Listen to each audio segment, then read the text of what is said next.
আসসালামু আলাইকুম রহমতুল্লাহি অবরকাতুহ।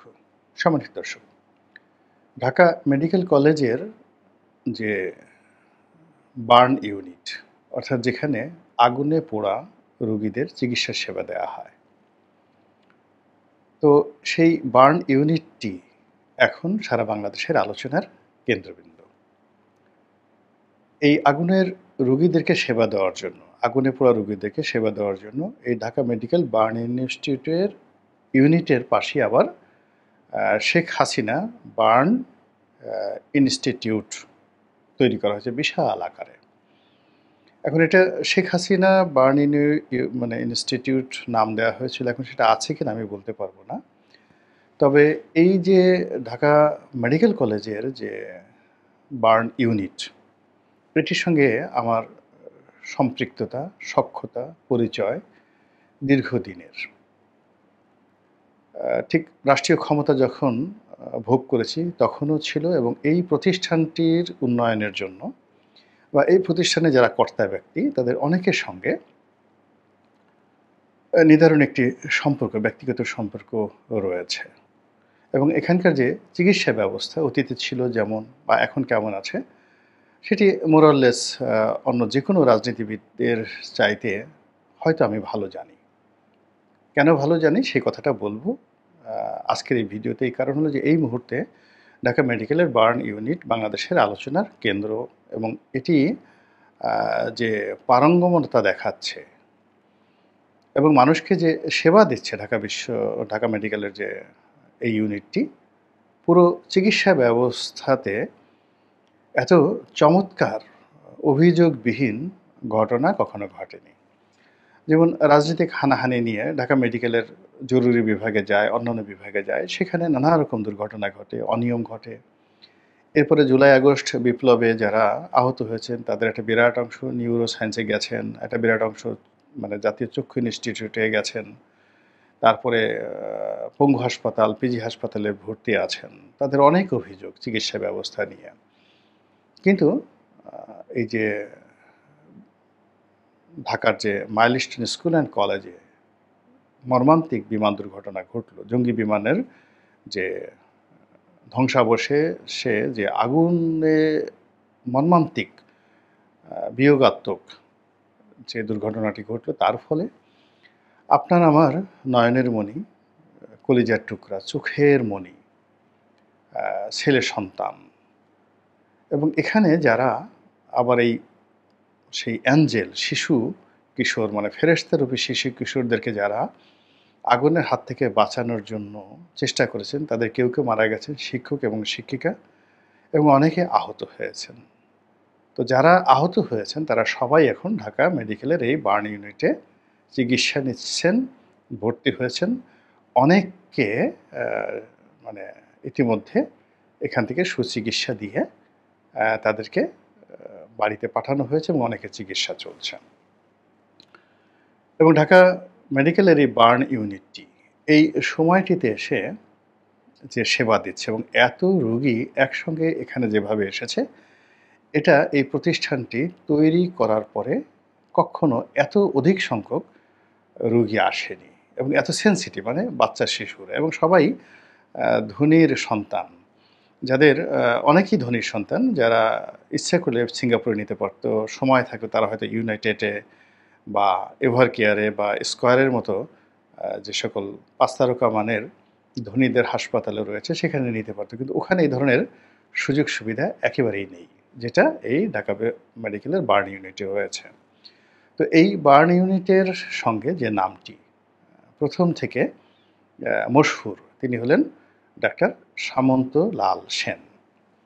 মিডিয়ার সামনে তিনি এসে কথা বলেছেন বিভিন্ন সময়, ফলে আমরা তাকে চিনি এই বার্ন ইউনিটের প্রতিষ্ঠাতা রূপে। তাকে আমরা আগুনে পোড়া রোগীর একজন মানবদরদী চিকিৎসক হিসেবে চিনি। পরবর্তীতে শেখ হাসিনা রেজিমে তিনি স্বাস্থ্যমন্ত্রী হয়েছিলেন, এবং জুলাই আগস্ট বিপ্লবের সময় তার সারা জীবনের অর্জন এই বিতর্কিত কর্মকাণ্ডের কারণে একেবারে ডাহা মারা পড়ে। তো কাজেই সেই যে সামন্তলাল সেন, তিনি জুলাই আগস্ট বিপ্লবের পরে পলাতক আছেন। এখন অনেকেই কথাবার্তা বলছেন যে এত ক্রাইসিসের সময় এই বার্ন ইনস্টিটিউটটি আসলে কে চালাচ্ছেন, কিভাবে চালাচ্ছেন। তো আমার এখানে সবচেয়ে অবাক করার ব্যাপার হলো যে এর আগে আমি কথা বলতে গিয়ে আমি এই বার্ন ইউনিট নিয়ে একটু ইতিবাচক কথা বলেছিলাম এবং সেখানকার যিনি পরিচালক তিনি ফোন দিলেন এবং অবাক করার ব্যাপার হলো যিনি ফোন দিলেন ডাক্তার নাসির।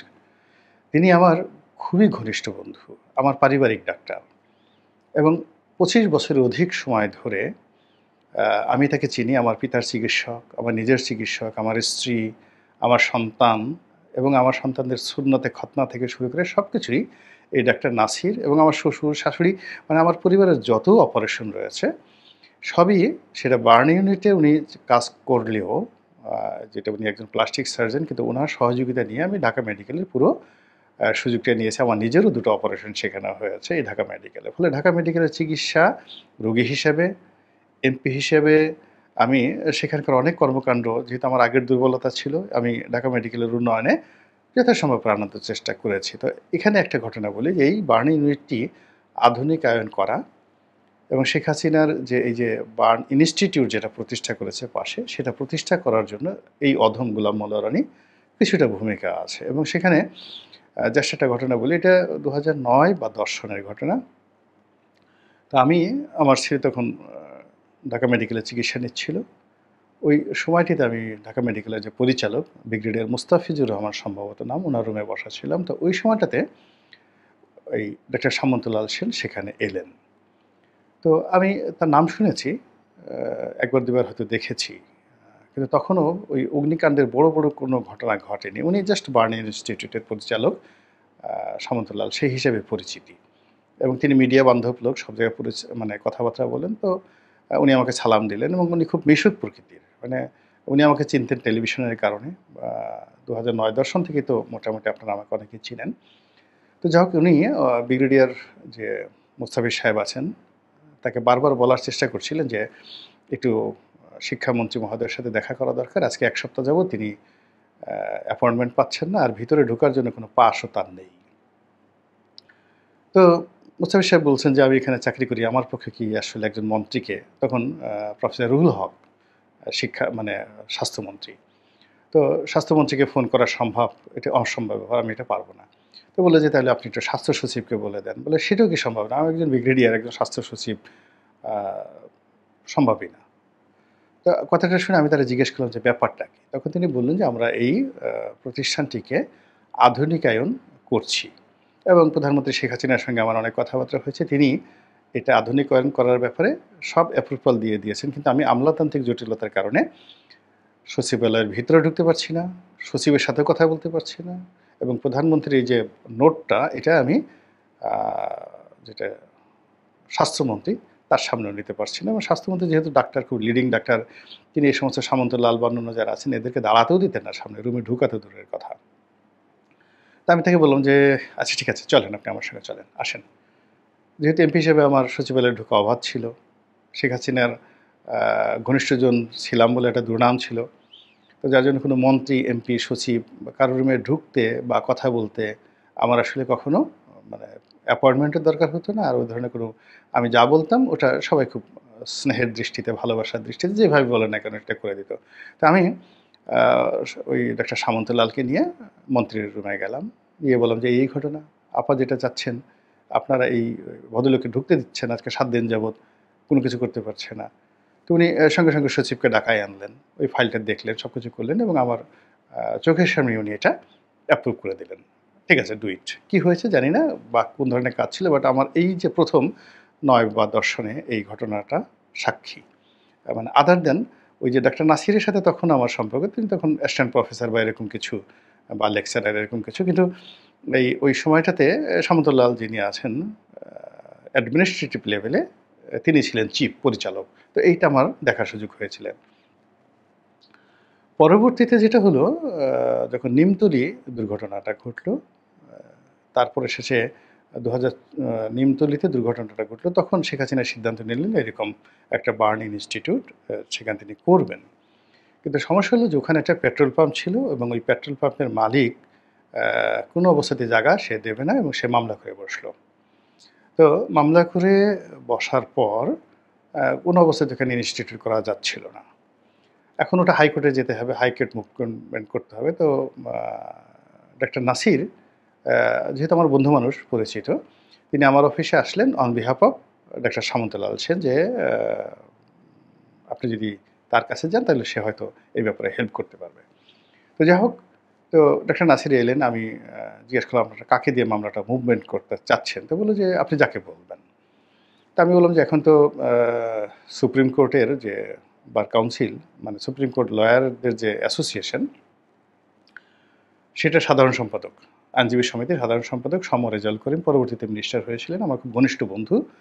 এবং আমার অফিস ওনার অফিস সেই 2000 সন থেকেই আমরা পাশাপাশি বসি, একই বিল্ডিংয়ে উপরে নিচে আর কি। কিন্তু ব্যক্তিগতভাবে ঘনিষ্ঠ বন্ধু। তো আমি ওনাকে ফোন করলাম যে ভাই এরকম ব্যাপার, রাষ্ট্রীয় একটা বিষয়, প্রধানমন্ত্রীর গ্রিন সিগন্যাল আছে, একটু হাইকোর্টে একটা মামলা করা লাগবে, একটু করে দেন, আমি লোক পাঠাচ্ছি।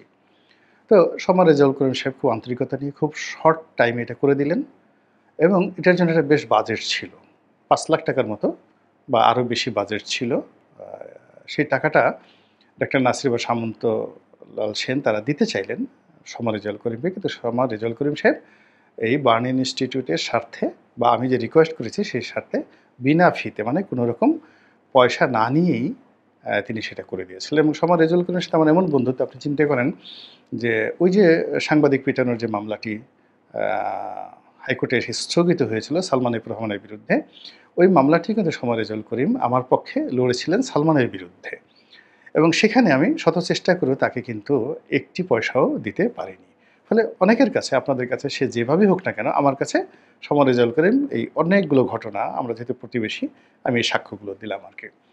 তো যাই হোক, তো ডাক্তার নাসির এখন ওই বার্ন ইনস্টিটিউটের পরিচালক এবং এখানে হোমোজেনিয়াসলি প্লাস্টিক সার্জারি এবং আগুনে পোড়া রোগীর ব্যাপারে এই মুহূর্তে বাংলাদেশে দেশি এবং বিদেশি যত ট্রেনিং দরকার সর্বোচ্চ মানের ডাক্তার নাসিরের পর্যায়ের আর দ্বিতীয় কোনো অধ্যাপক এই বাংলাদেশে নেই। নাও এখন হি ইজ এ ফুল প্রফেসর এবং পরিচালক। তার চেয়ে বড় ব্যাপার হলো হি ইজ এ গুড টিচার, অসম্ভব ভালো টিচার। ঢাকা মেডিকেলে তার যথেষ্ট সুনাম এবং সুখ্যাতি রয়েছে। থার্ডলি হলো সেই, আমি তাকে যদি বলেন কত সনে বলবো, 2000 না 1997 সনের কথাই বলে, আমার আব্বা যখন চিকিৎসা, মানে তার অধীন চিকিৎসা নিচ্ছিলেন 96-97 সনে। তো তখন থেকে আমি ডাক্তার নাসিরকে চিনি। তো সেই নাসির সাহেব এখন আমার বন্ধু, তিনি পরিচালক। কিন্তু তার আগে সেই 97-96 সন থেকে তাকে দেখছি যে প্রো পিউপিল, মানে রুগীদের সাথে তার যে সম্পর্ক, কাজ করার জন্য, সেবা দেওয়ার জন্য। এবং আমার এলাকার অন্ততপক্ষে আমি 4-5 হাজারের লোককে এই, মানে 2001 থেকে আমি যেদিন রাজনীতিতে আসছি একেবারে সেই আজ পর্যন্ত যখনই কোনো কাজ হয়, মানে আমি তাকে ফোনও করি না, আমার রুগীদের খালি বলে যাই ডাক্তার নাসিরের সাথে দেখা করো। ফলে সে পরিচালক বা সে ওখানকার ডাক্তার ডাজ নট ম্যাটার, আমার সেই গ্রামের লুঙ্গি পরা লোক ডাইরেক্ট ডাক্তার নাসিরের কাছে ঢুকে যাচ্ছে এবং ডাক্তার নাসির নিজের ভাইয়ের মতো করে এই গরিব লোকদেরকে, উনি যে কোনো ডিপার্টমেন্টে হোক, ওখানে হোক, মিটফোর্ডে ভর্তি করানো হোক, পঙ্গুতে হোক, সেই কাজটা তিনি, এই কাজটা দীর্ঘদিন ধরে আমাকে সেই সেবা দিয়ে আসছেন। তো ফলে কি হলো যে এই পরিচালক হওয়ার পর তিনি যে সেবাটা দিয়েছেন ঢাকা মেডিকেলের ইতিহাসে এবং এখন পর্যন্ত দিয়ে যাচ্ছেন, এটা সরকারি হাসপাতালে দ্বিতীয় কোনো ঘটনা ঘটেনি। সেকেন্ডলি হলো, যখন আমি দেখলাম যে এরকম একটা ঘটনা যখন ওখানে অগ্নিকাণ্ড ঘটেছে, তিনি জানেন যে এরপরে রোগী তার কাছেই আসবে। তিনি তার ইউনিটটিকে যেভাবে প্রস্তুত করেছেন, ফলে অসংখ্য রোগী এখানে এসেছে, কেউ কিন্তু খালি হাতে ফেরত যায়নি। মেডিসিনের অভাব ছিল না। এবং এই বিষয়টা নিয়ে যখন আমি কথা বললাম ডাক্তার নাসিরের সঙ্গে, তিনি আমাকে যেটা জানালেন যে বাইরের লোক যে যাই বলুক না কেন, কিন্তু এখানে আমি এই কাজটি করতে গিয়ে, ডাক্তার নাসির বলছেন, পুরো ঢাকা মেডিকেলের হোল লজিস্টিক সাপোর্ট যেভাবে পেয়েছি, অতীতের কোনো দুর্ঘটনায় ঢাকা মেডিকেলের, সে তো অনেক দিন যাবত চাকরি করছে, তার চাকরি আছে হয়তো 2-3 বছর আর। তো কখনোই এরকমভাবে সম্মিলিতভাবে ঢাকা মেডিকেলের ফুল ইউনিট এইভাবে সহযোগিতা করেনি। 1। 2 নম্বর হলো, এই যে সবাই গালাগালি করে নূরজাহান বেগমকে, এখন স্বাস্থ্য উপদেষ্টা রয়েছেন। তিনি বলতে গেলে ঘন্টায়, ঘন্টায় ডক্টর নাসিরকে, আমি তো জানেন যে এই নূরজাহান বেগমকে অনেক সমালোচনা করেছি বা মনে করছি সে এটা নাই। কিন্তু আসলে সব মানুষ তো আসলে মিডিয়াতে কথা বলতে পারে না। সবাই ওভাবে এসে ফেইসও করতে পারে না। উনি বয়স্ক মহিলা, উনার এখানে নিয়োগ থেকে শুরু করে সব ব্যাপারে আমরা বিরক্ত। কিন্তু এখানে যেটা জানলাম যে উনি প্রতিটা ঘন্টায়, ঘন্টায় উনার মন্ত্রণালয়ের পক্ষ থেকে উনি ডক্টর নাসিরের সাথে যোগাযোগ রেখেছেন এবং all sort of cooperation as a minister তিনি সেটি তাকে 100% নিশ্চিত করেছেন। তো এখন এই কথাগুলো বললাম এই কারণে যে যখন একটা সমস্যা হয় সেই ক্রাইসিসটা ম্যানেজমেন্ট করতে হয়। যেমন এই যে আমি নূরজাহান বেগমের প্রশংসা করলাম। আমি কিন্তু এই ১ম বার কিন্তু একেবারে সেই ২০২৪ আগস্ট থেকে যেদিন ওকে নিয়োগ দেওয়া হলো সেদিন থেকে আমি তার সমালোচনা করছি। কিন্তু একজন ভদ্রমহিলা তিনি বেদনাহত হয়ে সর্বোচ্চ চেষ্টা তদবির করে একজন ডাক্তারের সাথে ঘন্টায়, ঘন্টায় যোগাযোগ করে তার সার্ভিস দিচ্ছেন। এ কথা আমি কেন বলব না বলেন? নাহলে তো আমি কাফের হয়ে যাব। মানে একজনের ভালো কাজ গোপন করাটাই আসলে কুফর বা কাফের। তো এই ভদ্রমহিলা চেষ্টা করছেন যেটা ডাক্তার নাসিরের মতো একজন মানুষ আমাকে যখন কনফার্ম করলেন। আর এই কথাগুলো এই যে নাসির বা এই কথাগুলো এই কারণে বললাম যে আমাদের দেশে তো আসলে সবসময় একটা নেতিবাচক থাকে। একটা বিরাট গ্রুপ সবাই বলছেন যে ডাক্তার সামন্তলাল নেই। তো এখন এই বার্ন ইউনিট কে চালাচ্ছে, কিভাবে চলবে? বা এখন তো আসলে এই সার্ভিস দেওয়ার জন্য সামন্তলালকে দরকার। কিন্তু বাস্তবতা হলো যে সামন্তলাল মূলত an executive post. He is not a good doctor like mister Nasir. নাসিরের মতো তিনি কখনোই ভালো ডাক্তার ছিলেন না। তিনি কখনো এরকম মানে সার্জারির জীবনে একটা সার্জারি করেছেন কেউ বলতে পারবে না। এই যে ডাক্তার নাসির ইজ এ মানে সার্জন, সার্জারিতে expert. He is a professor. এই ব্যাপারে তিনি শিক্ষক। তিনি আবার অ্যাডমিনিস্ট্রেশনে এটার সে বিভাগীয় প্রধান। এখন এই মানে যেটা যে বার্ন ইউনিট এটার সে পরিচালক। তো কাজেই গত ৩০ বছর মানে সামন্তলালের যুগ যখন শুরু হয়েছে তার থেকে আজ পর্যন্ত এখানে A to Z অ্যাডমিনিস্ট্রেশন অর্থাৎ এই ডাক্তার নাসির কিন্তু যখন সামন্তলাল মন্ত্রী ছিলেন তার রাইট হ্যান্ড ছিলেন। আবার যখন তিনি যাকে বলে ওইটা পরিচালক ছিলেন তারও রাইট হ্যান্ড ছিলেন। কিন্তু ডাক্তার নাসির কিন্তু করেন বিএনপি। কিন্তু বিএনপি করার পরেও তার দক্ষতা, অভিজ্ঞতা এবং তার যোগ্যতার কারণে মানে শেখ হাসিনা সরকার, আওয়ামী লীগ সরকার তাকে এই বার্ন ইউনিটে রাখতেই বাধ্য হয়েছে এবং নিয়তির কারণে তিনি আজকে এটার সে পরিচালক আছেন এবং পরিচালক হিসেবে তিনি এইরকম একটা ন্যাশনাল ক্রাইসিস এত চমৎকারভাবে মোকাবেলা করেছেন যেটি মনে হলো যে তাকে নিয়ে বার্ন ইউনিটকে নিয়ে যদি আমি এই কথাটা না বলি তাহলে এটা আমার এক ধরনের কৃপণতা হবে। মহান আল্লাহ আমাদের সবাইকে হেদায়েত দান করুন এবং হেফাজত করুন। আসসালামু আলাইকুম ওয়া রাহমাতুল্লাহি ওয়া বারাকাতুহু।